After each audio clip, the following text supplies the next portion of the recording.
Hello mga kabibig, welcome back sa ating bagong YouTube channel. Ito ang pinakamaingay na YouTuber sa balat na YouTube.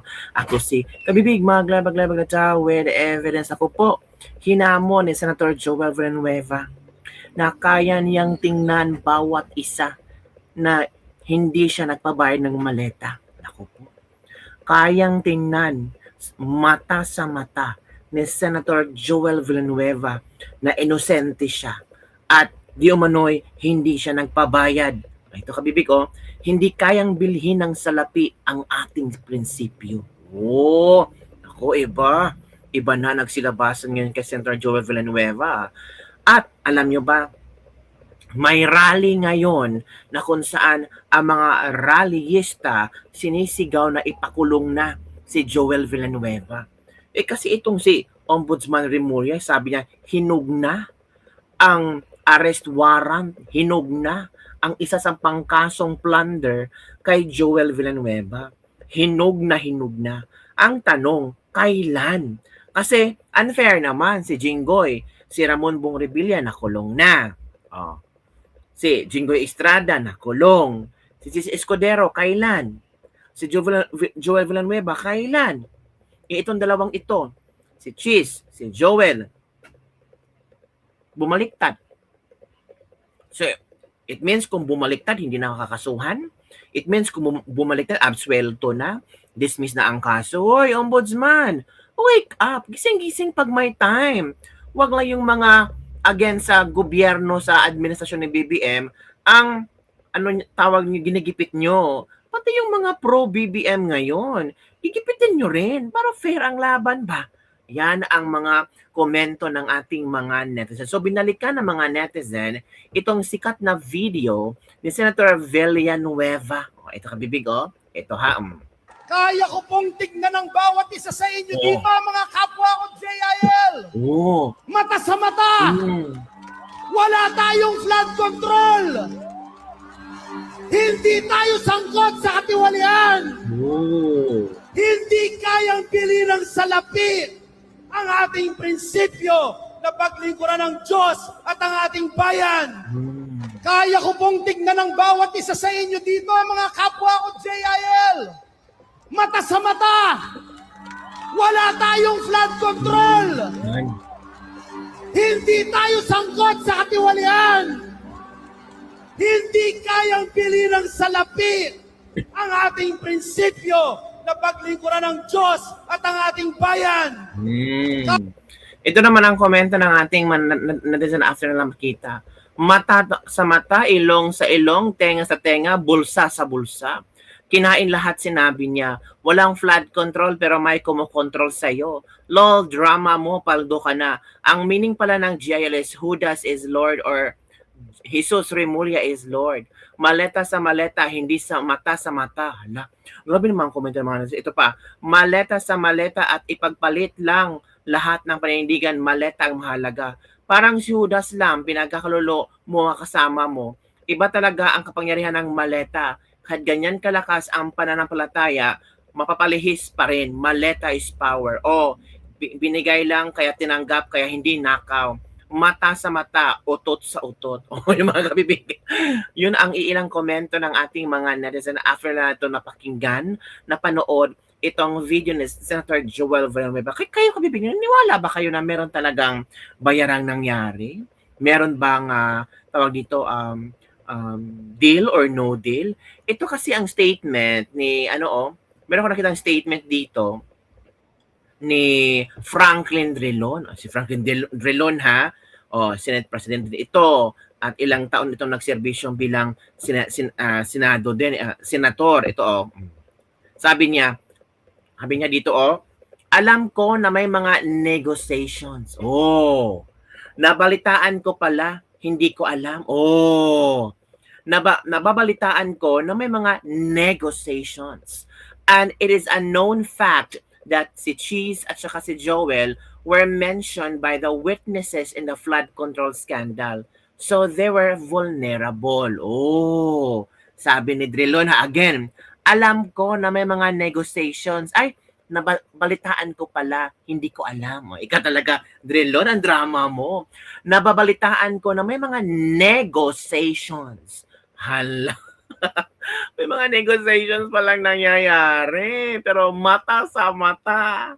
Sabi ni Joel Villanueva, mata sa mata, wala tayong flood control. Natural. Wala talaga kayong flood control sa GIL. Saan naman ilalagay ang flood control project sa GIL, di ba? Pero, ay nako, alam nyo na mga Leta Boys. Ito, meron akong nakita kami, ito mga tao ngayon, their luxury our mystery. Ito, testaman, kasuhan. Nag-ano ngayon, Villanueva at lahat ng sakot ikulong. May nagrally na. Their luxury. Yung mga kabibigan, nagrally na ang ilang mga taong bayan para manawagan na ikulong si Testaman.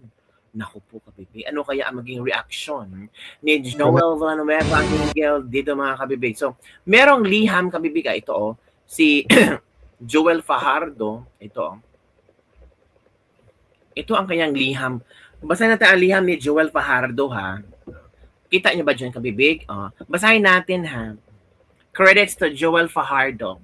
An open letter to Senator Brother Joel Villanueva from a faithful member of the Jesus is Lord Church. Hala, magkaalaman na talaga ito, kabibig. Brother, I hope this letter finds you well. I address you as a brother because I truly believe you are a brother in Christ. And I am writing this to you as a dedicated member of the church that has supported you from the very beginning. Amidst the chaos happening in our nation and the seemingly endless corruption in our government, we, your church family, have always hoped that Christians would stand up and fight for God and the country, Diyos at bayan. That is your core advocacy, after all. When the Senate leadership shake-up happened, we felt a profound sense of hope. We believed that, finally, a righteous leader would stand up for us, the ordinary Filipinos crying out for justice against the massive theft committed by those in power. But immediately, after that leadership change, you went completely silent. In the exact moment we expected you to stand firm and speak up, there was only silence from your end. Senator Alan Peter Cayetano was very vocal and courageous in rebuking and exposing the people behind the massive corruption in our government. Yet, where were you? Member ito ng GIL, ha? During those critical weeks following the shake-up, we did not hear a single word from you. Please remember that as member of the church, we fought for you in the spiritual realm. We fought for your advocacy. We cried, prayed, and fasted for you, pleading for God's protection and wisdom to be upon you. You mentioned in our meeting that you were being pressured by Malacanang. There were even rumors that you were offered 300 million and the dismissal of your cases if you aligned with them. Similar to what they did with Chis Escudero, whose allegedly offer was doubled to 600 million just to drop the charges. We honestly thought you would be like Daniel, who refused to bow down to false gods despite the intense pressure. We thought you would be like Shadrach, Meshach, and Abednego when they stood firm even in the face of burning furnace. We understood the immense pressure you faced, but we believe our church prayers were more than enough to back you up. But what cuts the deepest is what you did after the silence. When you finally choose to speak, it wasn't to stand with the current majority or defend what we fought for.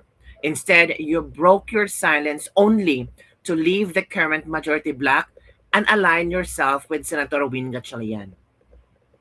It deeply hurts to realize we might have been wrong. Every election, we as church members sacrifice for you. We campaigned and spent our own personal funds to support your candidacy because we believe in you. We genuinely believed you were different from traditional politicians. Your sudden turnaround has left us feeling abandoned. We thought you were fighting with us, but it feels like you left us in the middle of battle, broken and in pain, just to join another political side. If there is one thing this painful experience has given us, it is a profound spiritual lesson. This ordeal has truly taught us hard but necessary truth. Never to put our trust in men, but to put our absolute trust in God alone. People will fail us and compromise under pressure, but God never will. To the public who may read this letter, I earnestly appeal to you all. Please do not judge our church or its members because of the actions and the compromises of a single political leader. Our congregation is made up of ordinary, God-fearing citizens who sincerely want what is best for our nation. We acted out of faith and genuinely love for our country, and the shortcomings of one person do not define the integrity, heart, and faith of the entire ministry. I truly hope your decision break your silence and join Senator Gashan's block genuinely came from God and not because you were simply afraid to go to prison. Shalom, brother. Yan, kabibig ha. Yan ang kanyang testamento, kabibig. Ang kanyang nararamdaman. Ito ang komento ng mga netizen. Tama po kayo, sir, ma'am. Ang kasalanan ni Juan ay hindi kasalanan ni Pedro. Nakakalungkot lang na namumuno ang siyang unang tumalikod sa laban. But let's keep our faith to God. Masakit nga lang at least sana may kasama si Senator Albert Cayetano na mananampalataya na lumalaban na itama ang mali sa gobyerno. Pero natakot sa pressure at hindi kinaya na manindigan sa tama. But as Christian, let's unite in prayer that someday may makamit natin ang katotohanan. A man who did nothing wrong will not be afraid of the threats of the imprisonment. Tama. I do not belong to your group, but I share same sentiments with our leaders who were wolves disguising as lambs. Mas lalo kitang igagalang kung harapin mo ng buong tapang ang mga paratang laban sa iyo. Kung mapapanong tayong totoo naman ang mga ito, ang pag-amin sa pagkakamali at patanggap sa kakulangan ng pananagutan ay tandaan tunay na integridad at pananagutan. Alam niyo kabibig, mas marami ngayon ang humanga kay Jinggoy Estrada. Mas marami ngayon ang pumalakpak at mataas ang respeto kanila ibibigay kay Senator Jinggoy Estrada. Bakit kabibig? Kasi hanggang ngayon, matapang pa rin si Jinggoy Estrada kumpara kay Joel Villanueva at Chis Escudero. Hindi nagpapatinag si Senator Jinggoy Estrada. Kahit sinuspenso na siya, kahit hindi na siya pwedeng, sabi nila, hindi na siya pwedeng maging senator judge sa impeachment and Ricky Sara, pero sabi niya, bahala na ang Panginoon. Ipaglalaban ko ito. Ganun katatag si Senator si Jinggoy Estrada no, na hindi niya pababayaan at hindi niya tawag dito tatalikuran ang grupo na feel niya at ramdam niya totoo ang kanilang pinaglalaban. So, yun lang kabibig ang nangyari ngayon. Parang ang daming na kay Joel Villanueva. Parang yung ibang tao ayaw na kay Joel Villanueva ang kabibig. Parang ano ba nangyari kay Joel Villanueva? Parang nag-iba na ang ni Joel Villanueva. O, ito kabibig ha. Wag kayong, ito kabibig please follow my bagong Facebook fan page. Yan po. Kita nyo naman ang aking bagong Facebook. Nandiyan yung pagmumukha ko. Halata naman pagmumukha ko dyan, di ba? Meron na tayo. Saan ba yun? Yan again. The Kabibigs Vlog. Kita nyo ba? Ang ating, yan. The Kabibigs Vlog. Ang ating bagong Facebook fan page, mga kabibig. Yan. I-click natin. Hanapin nyo yan. Sige, i-share ko muna. Yung iba kasi hindi pa nakapag-follow. I-follow nyo na ako. Ay, hindi nyo makapag-follow sa mga bagong fan page ko ha. Hindi natin. Ito. The Kabibigs Vlog. Meron tayong 928 followers. Kunti lang tayo doon, Kabibig. Sana dadami tayo. Sana maging 500,000. Malay natin. Ibigay ng ating Panginoon. Di ba? I-follow nyo po The Kabibigs Vlog. Okay? So yun lang po kabibig ang ating Lebag for the day. Don't forget to like, subscribe, and share this video. Bye everyone! See you next time! Ingat po!